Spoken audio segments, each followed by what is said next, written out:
কখনো কি ভেবে দেখেছেন বাংলাদেশে গাড়ি আবিষ্কার করা না শিখিয়ে গাড়িকে আবিষ্কার করেছে? সেটা শিখায় কেন? আসলে আমাদের দেশে শিক্ষা ব্যবস্থা অনেক বেশি উন্নত।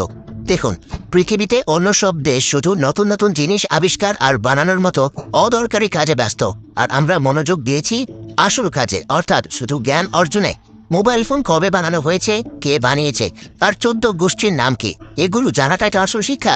আর নিজে মোবাইল বানানো কেবল কামরাদের কাজ, ওটা আমরা কেনই বা করবো? আমাদের ছেলেমেয়েরা কি দারুণ মেধাবী, তার প্রমাণ হলো দেশ জুড়ে জিপিএ 5 এর ছড়াছড়ি।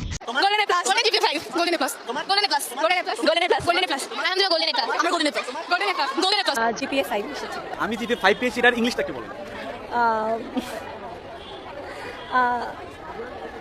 আমি জানি।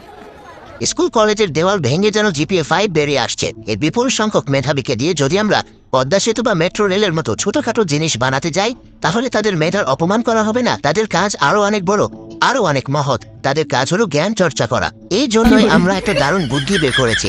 চীন, জাপান, রাশিয়া, কোরিয়ার মতো দেশগুলোর ইঞ্জিনিয়ারদের তো তেমন কোনো কাজ নেই, তাই আমরা তাদের ডেকে আনি। ওরা এসে আমাদের পদ্মা সেতু, মেট্রো রেল, পারমাণবিক বিদ্যুৎ কেন্দ্র, এমনকি কয়লার খনি পর্যন্ত বানিয়ে দিয়ে যাচ্ছে।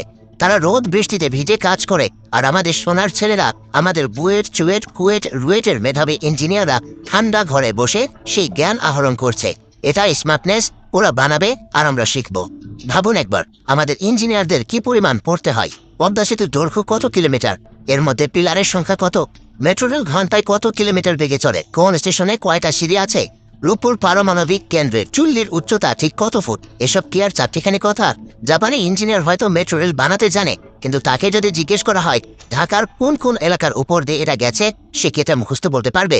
পারবে না। কিন্তু আমাদের বিসিএস পরীক্ষার্থীরা পারবে। এটাই হলো জ্ঞানের গভীরতা।